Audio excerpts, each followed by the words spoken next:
Okay, my name is Gwen. Please listen to my preamble and some of the other previous tapes, and I'm calling them tapes because, well, they're recordings.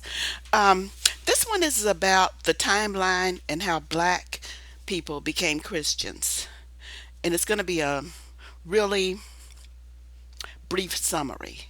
It's not going to be a elaborate timeline. It's going to be a summarized timeline. We need to understand how we became Christians so that we'll have to understand why it's outlived its usefulness for us. So, the first thing is that I have a degree in history, bachelor's degree, not master's, not PhD, bachelor's, and I also have one in art, fine arts, that's with a focus in painting and sculpture. When you take these classes, like history classes and fine arts degrees, you also have to study the humanities. Those are things like philosophy and literature, art, and various topics that deal with human culture and beliefs and how they got those beliefs. Among the history classes that I took were origins of Christianity, the Arab-Israeli conflict, origin of various religions, because I was interested because I wanted to know how that blonde haired Jesus got to be on my church fan, essentially. And I found my answers, and they are entirely logical. It is not a mystery. So the first thing is that when we pick up our Bible and we look at it, it's not the original Bible.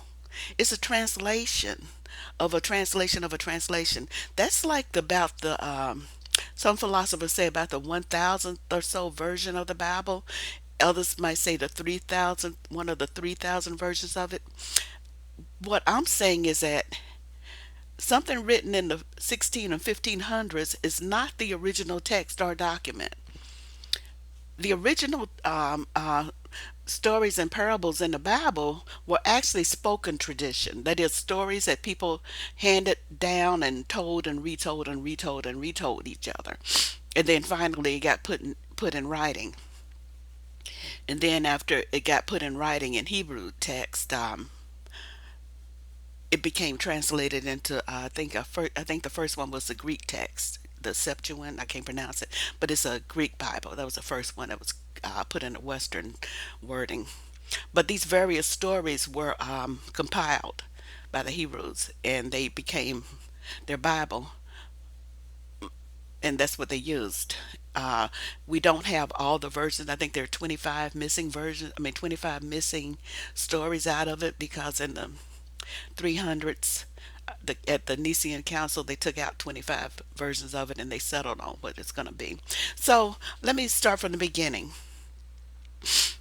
In the Arabian desert, the Semitic people, Semi means half, um, half black.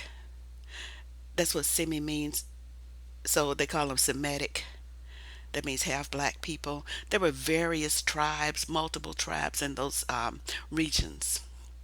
This was around the 13,000 BC, before Christ, before current era. And so what they did was various Semitic tribes interacted on the borderlands with Egypt. But let me go back a second. Let me talk about Semitic tribes. Okay, while there is no controversy about them being half black, there is controversy about them being what the other half is. Some say that they're half black, half white. Other people say they're half black, half Asian.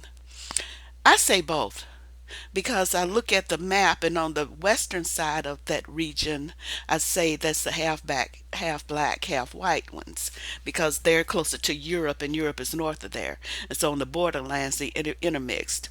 On the eastern side, that's the part that I would say half Asian because the Asian lands are near there, and on the borderlands, that's where they intermixed. And in those areas, um, they intermix with each other. So that's how you get that half black, half white, and half black and half Asian controversy. I say it's both, depending on which part of the map they are at. So the half black, half white ones, Semitic people that were primarily half black, half white, are on that western side toward Egypt. Um, and I'm talking about everything that's northeast northeast of the Red Sea in the Arabian area, in the place we call Arabia now. That's a desert-like land, and they were nomadic people. They traveled, and most times when they traveled, they were trading with Egypt and the other agricultural communities, because the settled people were agricultural, and so they planted stuff and they traded with the nomads who brought furs and meats and things like that. So they often had wars or they were cooperative. Finally, they interacted with Egypt and all of that. But these nomadic tribes are, they might be calling themselves the Hebrews, the Hyksos, the Jews, the this, the that's, the, but it was a bunch of them. And they fought each other. They fought the agricultural people. Everybody was warring. They do that. Plus, they cooperated at times. When they, when finally, after they had, this is the bunch had conquered Egypt at one point.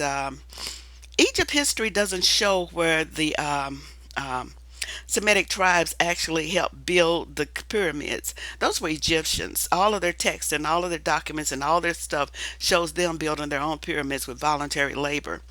Um, the Hebrew the Hebrews say they were slaves, but actually the Hebrews at some point are the shepherd kings, the Hyksos, or the something that they call themselves, actually conquered Egypt in one of the later dynasties. So if you look at the Egyptian population, and yes, I have been in Egypt. Yes, I have been in the Cairo Museum. Yes, I have looked at the Luxor and the this and the that. I saw it. I saw it with my own eyes. So when you look at it, you see the further back in either Egyptian history you go, the darker the people. Some historians, who are Greek historians primarily, would say that these were abstracts, that they weren't really black people, they were abstractions of white people. But if you look at their body type and you look at their artist skill level and you look at their artist capability of all other things they do, you'll know that these were representational. Representational in art terms means it looks like what the artist is showing. Like abstract means that it's a distortion of that real object that they're painting. Like if you were to paint a square in abstract, you'll make it rounded and flowy and all kind of things that it's not. You'll distort it a bit. Like Picasso, I want to say you know the guy, the one with the eye going up the side of the head and the front ways and sideways. This artist really could paint representational, that is, look like real people. He was distorting the way people look because he wanted to. Picasso, that's his name. Okay, so sometimes they paint. In modern times, we call it abstract when they do that, when they paint it distorted. But in if you look at the Egyptian artists, these are black figures. These people are built like black people. They have our same body type. We don't have the same body type as white people. Black people do not have the same body type as white people. Now, when the only thing I see when I look at Egyptian art and history, because the history tells the change of the people. So it start off real black, they get a little bit lighter skinned, they get a little bit lighter skin, and then they finally become almost white and white looking. That's because the population changed. They changed from black people to brown people to almost white people to light brown people. They the population changed. So they weren't getting better at art. They were getting a different population. But if you go further back, the further back you go, the darker they get. The further in history they come forward, they got lighter skin and they started getting different type of bodies. But the early Egyptians with the broad shoulders, narrow hips, flat feet, long fingers, those are our body types. And other reason that as I walked around looking at the sarcophagus and things of the people in the sarcophagus, I said they have our culture. They have black people personalities. And there's one easy way to tell they black folk. Nobody is that vain about their appearance than black folks. We are the most vain about our appearance than any other people or culture in the world. We will spend hours looking good because we like to look good. And these Egyptians have the same personality. They will, all of those hairdos you see, they take hours to do those hairdos and wear wigs. They might shave their hair and put on a wig, but even the lowliest of the Egyptians like to look good. So they got jewelry and this and that and paint and hairdos. Oh, yes, those are black folk. That's us. I remember being poor as hell, but I wanted to look cute, and I was. Okay, so that's the Egyptian side of the house. They have pictures and paintings and frescoes of them um, interacting with the shepherd kings, as they call them, or the people who were of the desert, the nomadic folk. They always interacted with them, and finally they were ruled by them. Um, so let's go about these. Let's talk about the gods of the shepherd folk. These were warrior gods for the most part because these people lived hard lives. The nomadic folks, if you're a nomad, that means you had to go and find food. And it's not always available, not readily available, or you were having to suffer and you led harsh lives. You might have to go and take stuff from somebody else, and somebody else takes something from you. That's pretty difficult. And so they had warrior gods. Among the many warrior gods was Yahweh. Yahweh was called the warrior god of the Hebrews. Um, and this god would have disappeared like the rest of the gods did of that time because we don't know of any other rest of the warrior gods of the Semitic people because their names got lost in history. If you really want to research and dig for them, you can find the rest of their names. But each tribe had, or each clan or tribe had their own particular deity that they worshipped. And I'm going to talk about how come people worship in another tape because it's logical that they worship. They do. But anyway, this warrior god of the Hebrews is the one that came forward into modern times that we know about, that becomes a part of our modern day. The clan of the Hebrews that worshiped this god gave a had a child of their kind named Jesus. This person, I believe he existed, and I believe he did what he said, what they say he did. I don't have a problem with that. It's easy to believe. I can see evidence of things go on like that in modern times, at least philosophically speaking. Um, I don't have trouble believing what Jesus did or what they say he did, like feeding the fish, walking on water, and all that stuff. I believe that honestly, I personally believe Jesus was a prototype of a new kind of human being that was ready to take our next evolutionary step, and all of us should be on track to be able to do all those things Jesus did. Like transmuting matter, and that's what what it sounds like he was doing, was able to transmute matter from one state to the next, state of being to the next. And I think that was part of our destiny as humans when we got to a certain level to be able to do that. That's what I honestly believe. I believe he was our first step on our next part of our evolution. But he died before he could plant his seed into other people to make that adaptation, that new capability in the population. He died before it happened. But I don't have a problem believing he did what he did. And I don't have a problem believing he existed because I see Jesus like people all around me. And I'm gonna go into why that case is a little bit later. Okay, just a second.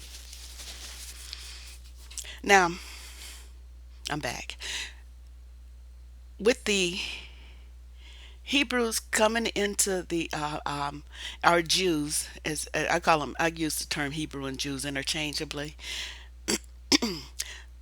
So around about zero, 80, zero, the year zero, which became the year zero in the later dates. But when he was born in my mind, according to what I've researched, was he would be described as an Afro-Arab.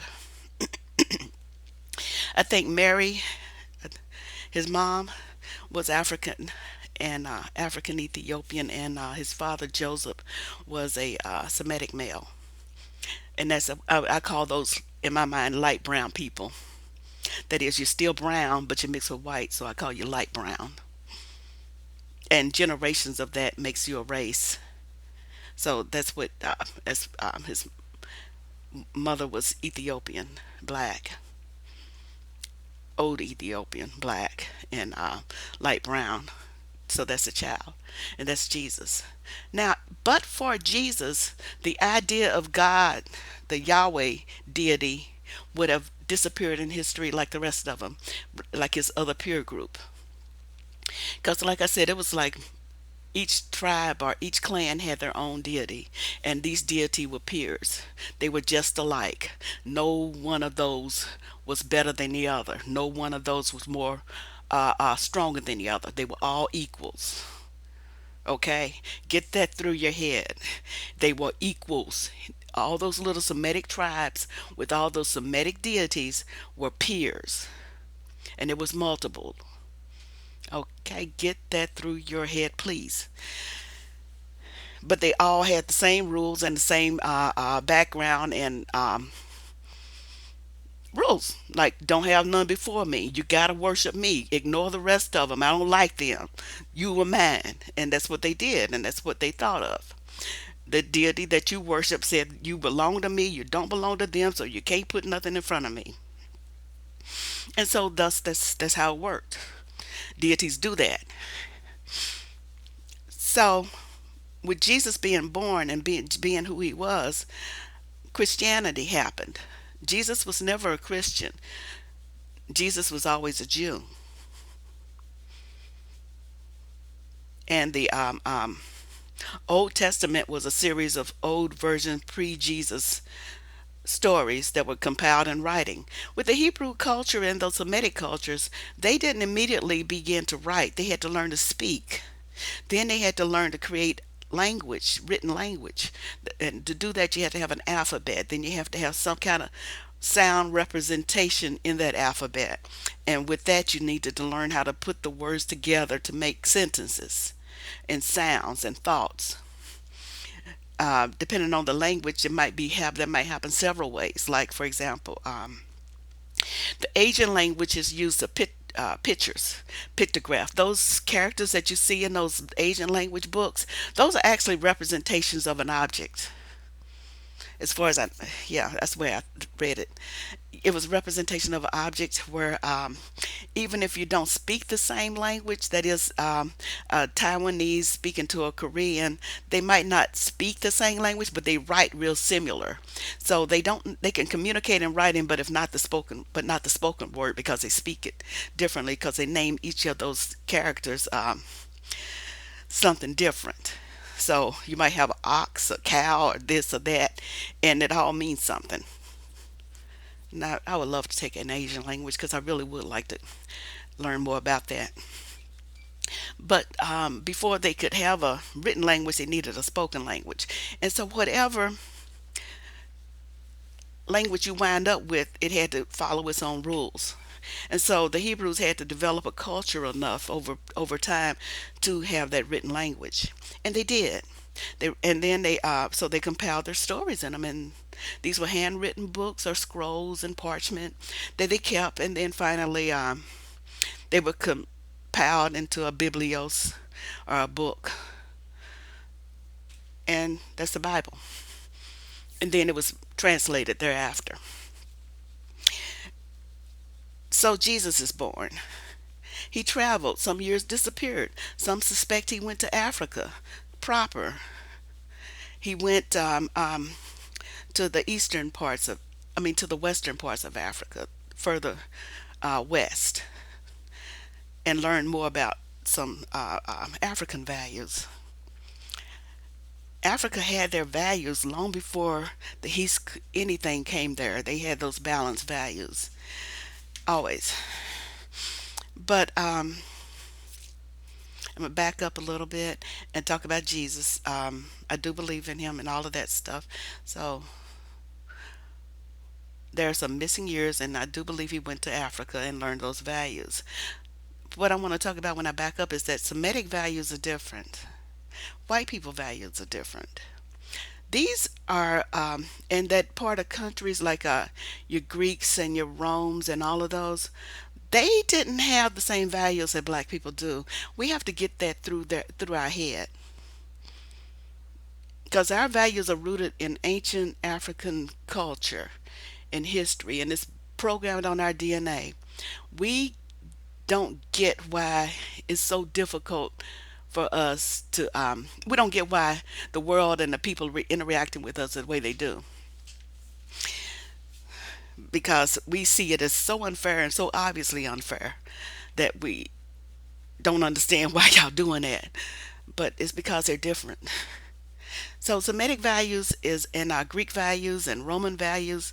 These are values built on taking stuff and conquering and conquest. And they call it yours by right of conquest. That is, they run up and beat you on the head and take your stuff, and they consider that fair, legal, just, and appropriate. Okay, those are considered good values. Some of the Greek philosophers had to get killed when they were telling them to do something other than that, telling other people on their forums to be generous, to give, not take, not steal. They were telling them about how bad and immoral stealing is, or how bad and immoral taking from other tribes and all of that is, or taking things that don't belong to you.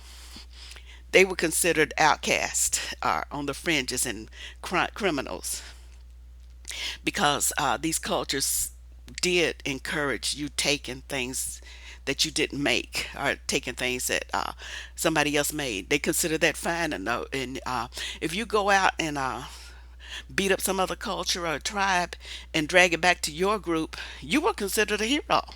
But if you were dealing fair with them and all of that, not so much. If you encouraged them not to do anything like that, you were not a hero. You were a criminal. Not good. Uh, so that was a different culture and different people. African culture is based on balance. Everything Africans do is based on balance. That is, if I wrong you, I've got to make amends. It's everything we do is fair. Everything's got that's we're outraged about the imbalance. That's why we get so mad at the justice system, or rather, not the justice system. I want to call it the legal system because it's not just. You want to call it a legal system or the criminal system, but it's not a justice system. Justice means fair, and unfair drives us up a wall as black people.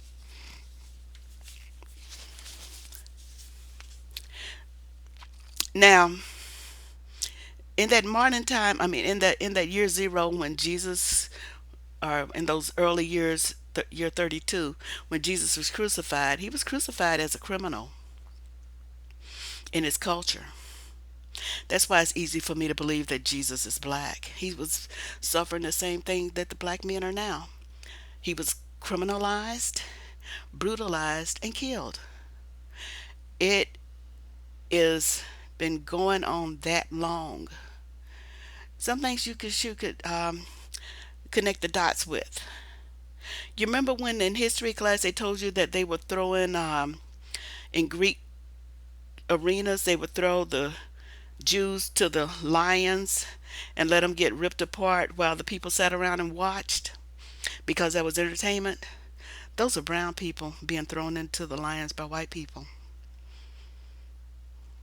This has been going on since Jesus' days. The same stuff, same behavior, different names. In those days, they named people by where they came from, about what tribe they belong to. Like you might call them the Philistines or the Trojans or the Obsidians or the this or the these or the those, the Egyptians, Ethiopians, whatever tribe they belong to, the Hebrews, the Jews, the Hikos, the Nubians, whatever. They called you by where you came from, like the Cretians or the Athenians. They called you by your state or your tribe. But your race could be black. They wouldn't call you black. Might describe you as a big black ant, as they described Saint Anthony by one of his enemies. He described him he called him a big black ant because he was tall, black skinned, and slim. Yes, Saint Anthony of the Bible, described as a big black ant. So were some other saints of the Bible. I distinctly remember reading St. Anthony, and there were others, and I've forgotten their names. But I think J.A. Rogers was absolutely right, because I did look up the picture, the statue of Saint Benedictine that he described in this book. I looked it up, straight up, black as heck. I looked up his stuff. After I found enough sources to be accurate, I conceded the rest of it. So yeah, his stuff is true. He was a history buff, didn't have no degree, but he sure knew what he was talking about. Bottom line. Um, so get that through your head that they were throwing brown people to lions and wild animals to be eaten alive in an arena while white people watched. Okay? You might have had some black people up in the audience too, um, that weren't Jews, but nevertheless, that's what they were doing. They were throwing them in there because they didn't like the Jews. They were some kind of fictionally marginalized people that they felt like they can abuse. And that's what they did. So if you ever wonder why somebody could be so twisted to have in the 40s and 50s to have little babies being called alligator bait and giving out postcards, they have been doing that a very long time, and they haven't stopped. They might have it might go under for a while or be suppressed a while, but they always revert. So this is that they just lost their last chance of anybody having any faith in them. We just gotta get on board and get on track and get it through our heads that they won't be fixed. We can't fix them. So with Jesus dying on the cross and all of that, the Christians were following his teaching, and they were underground. Oh, let me back up a minute too. The people who were yelling "Crucify him" were also black people. The people of the city, a lot of those were black people in that audience, and those are the equivalent of modern day coons. They've been around a while too. So that's the way it is, the way it was. We still have that. Um, if it weren't for Jesus, the God Yahweh would have died out along with it with his peers. Our knowledge of the God Yahweh would have died out along with his peers. But since Jesus was such a strong figure of those people at that time, this God's name, or this God, becomes this primary God of the Christianities, the God of the Christians. Um, After Christ died and the Christian movement was so strong in Rome, Rome fell and the Christian movement began. They called it then the Roman Catholic Church, and it was based on the Roman political system. So instead of a regional governor of the area, it was called a bishop. Um, and it was a corrupt system. This was what they decided at the Council of Nice, or the Nicene Council. I think it was 329 AD. That's when Christianity was officially founded by the West in Nice. That's where the leaders of the church, who weren't black at that time, because they didn't. I don't think they invited anybody black, at least from what I can see. Um, and they sat down and gave the rules. Decided the virgin. Decided Mary was a virgin birth. Decided he was Jesus was born in Bethlehem, decided some other rules, and founded the Christian church. And it was called the Roman Catholic Church, based on Rome. Okay? So that's how the Roman Catholic Church began. Fast forward a few hundred more years. Um, Over that time, the popes were the leaders, but they were corrupt, pedophiles, abusive, and powerful. They could do this thing called excommunicate you, that is, put you out of the church and make you go to hell or purgatory. So their word was the word of God. They spoke in their mind as the word of God. I believe they did too, because I'm not particular about that deity. If my if its deity is unjust, then it's anti-African, and it was not a just deity. Um, with me, the story of Job would have been enough to make me turn away. I might have gone through the ritual, burnt your candles, but I would be cussing you every step of the way, because you will not be a deity that would be in my heart, because I would hate you. And I don't like this deity. I don't hate it. I just don't like it. So I turn away because it's not good enough for me. I don't like a deity that acts like that. And yes, you do have the right to judge a deity. It's judging you. You better judge it. You can't follow evil and come out good.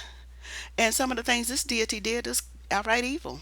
The story of Job, he would have lost me on the first salvo. And even if I got everything back and more than there was, he still would have lost me, because I still would not forgive a deity for doing that. Now, Jesus' Sermon on the Mount was on point at that time, where, he said, turn the other cheek. But you only got two cheeks. After you done turned twice, it's done. I'm going, that's enough turning. So I would say I'm a Christ believer, but not a Christ follower, because I ain't turning the other cheek. I feel like I already turned my cheeks. So next thing I got to knock the hell out of you, hit me.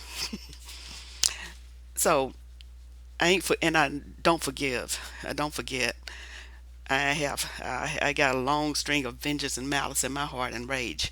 So, and I'm supposed to have it, because you're harming me. You're harming people. So this deity became the deity of the Christians in the Roman area. The Roman soldiers traveled around the known world of that time, with Ethiopia as being described as a bread basket of the world.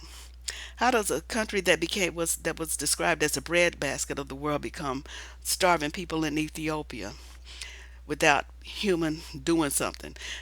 Um, Able to feed people for centuries, for millennia. Then suddenly, within the last 400 years, they can't even feed themselves. That's because people did something stupid, and still doing something stupid. They dammed up the Nile. I think they dammed up the Nile River and some other dumbass stuff that they did that boggles my mind. That's stupid. But back to this deity in the Christian church. Now, early Christianity was corrupt and all, and then the Muslims. I think it was 629 A.D. or thereabouts, when Muhammad was either born or went to the desert. And no, I'm not going to look it up. You look it up. In the 600s, he was born and went to the desert and founded Islam. He was reacting to the corruption of the Catholic Church.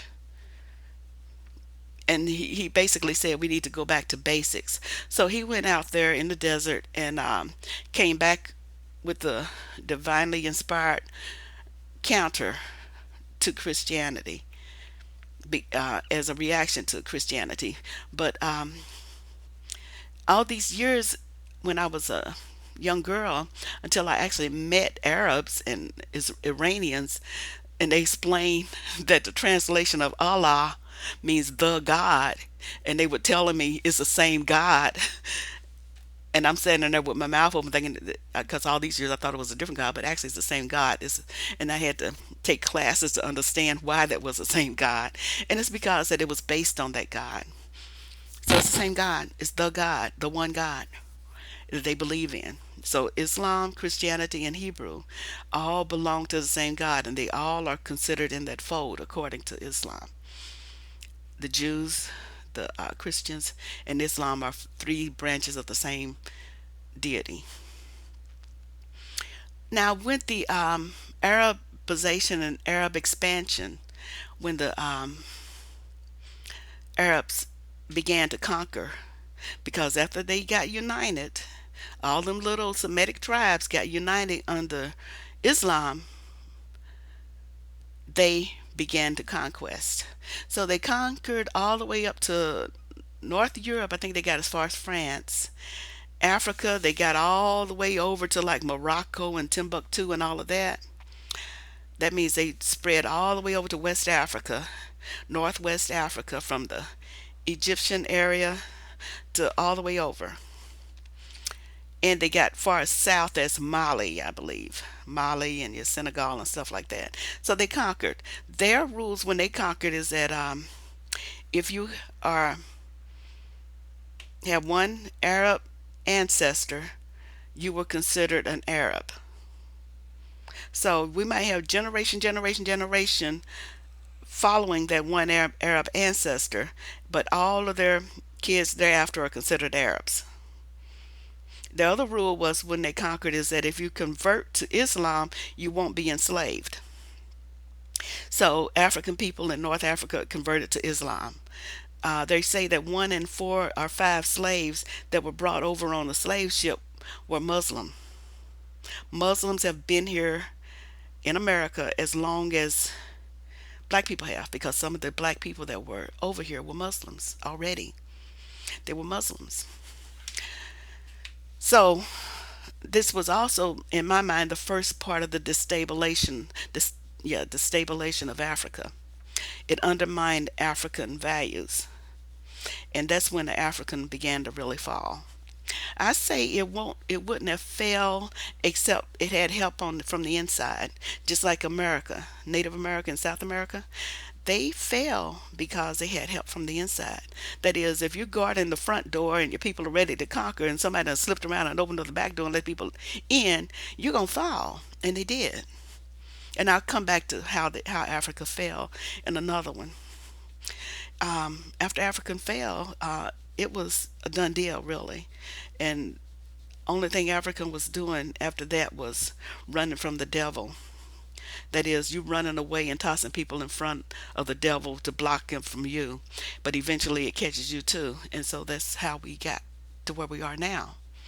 Because after Africa fell, the Christian missionaries came in. And I call this phase ingratiate mode. White people have this phase that they go through when they decide they want something, or they decide that you are powerful. They go through ingratiate mode. Beware of ingratiate mode.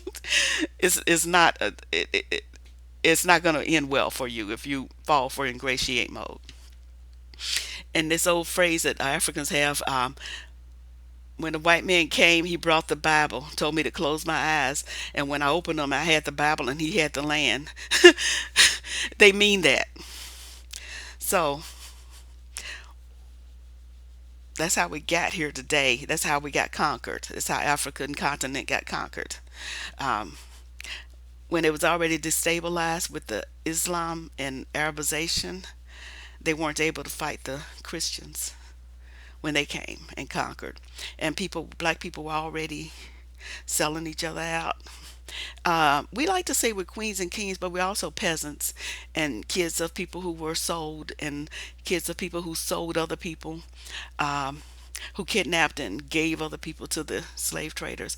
It's a mixed lot in there. It's enough blame to go around about how we got to be enslaved.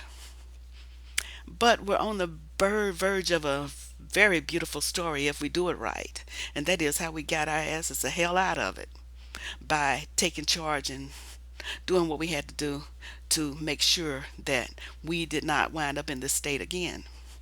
And we got that's what these tapes are about.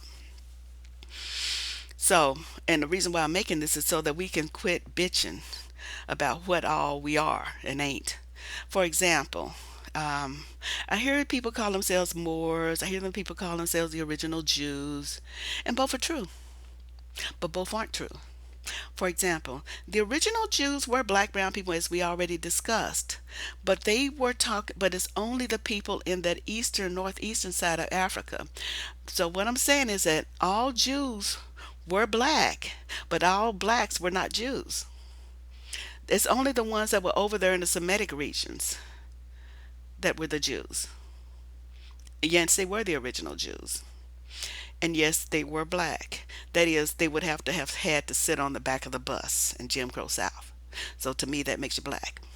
And so they were black, indeed. Um, but all the people of the East and the other parts of the African lands were not Jews. They were never Jews. They didn't have a reason to be. They weren't over there. So, you know, Jews didn't become white till they migrated to North Europe, and then they miscegenated from the dark skin to light skin to white looking. But they were killed because they still carried black blood. Hitler called them imposters, and they killed them for it because they were hidden white. They were hidden black people. Hidden black people. Okay, so they might think white, act white, and appear white, but their DNA has a hint of black blood in it, and it was enough to have gotten them exterminated, according to the people of Australia and Germany, the white supremacists. Um, that's how they became um, from brown to white. And if you look at Jews now, you can still see that hint of Africa on them many times. They still got the curly hair. They still might have the dark brown eyes. Still might have a hint of color in their skin. But yeah, they started out brown skin. Went to North Europe, intermarried, intermixed, and became white skin. Now the Moors. The Moors were the people of North Africa who became Islamic, who became Muslim, and helped conquer North Europe. And so, yeah, those original bunch were Moors, but Moors were African, but not all African were Moors. So all Moors were part African, right? Or rather, all Moors were African, but not all Africans are Moors. That's the difference. So y'all really arguing the same point, but it's not universal.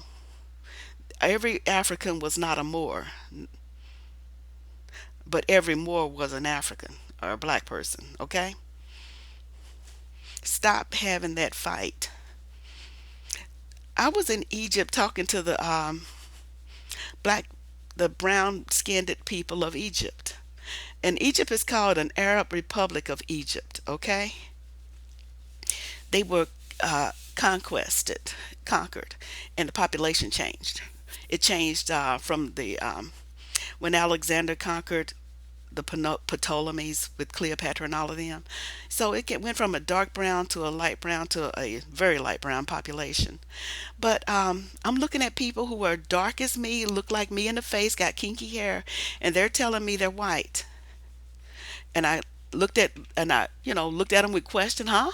And looked at his family and his family and friends around there nodding their head. He's right. They confirmed it. And so I had to figure out how that could be while somebody's darker than me is telling me they white. And I'm brown skinned. And people around me at that time were white people that had deep brown skin and kinky hair. The reason why, as I studied later, the reason why they would say that is because Arabs are considered Caucasians. And if you're a child of a Caucasian of Arab descent, and your thereafter your descendants are also Caucasians, and Caucasians are white. So the people of Egypt would tell you they were white. I am not going to tell somebody else who they are and aren't. If they going to say that's what they are, as far as I'm concerned, that's what they are. So I'm not arrogant enough to tell you what you are. Even though I know that if you were in Jim Crow South, you'd have to get on the back of the bus. If you change clothes, if you change clothes and you stood there with your same phenotype, you'd have to get on the back of the bus in Jim Crow South. We got people all over the world that would describe themselves as many things, but they would have to get on the back of the bus. Jesus would have had to get on the back of the bus. So even though we're calling ourselves all kind of names, we still would have had to get on the back of the bus. I don't get caught up in what names we call ourselves, and I ask anybody else having a fit about it to forgive yourself and forgive us as we stumble around trying to find our names again.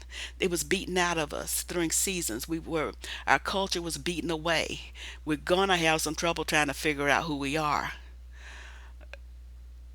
We're not our culture, our names, our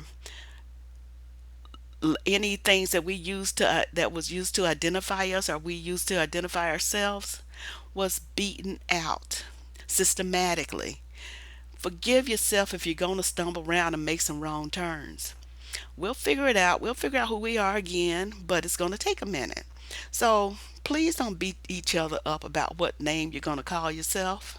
Please don't keep fighting about that. There's so much other stuff we need to do.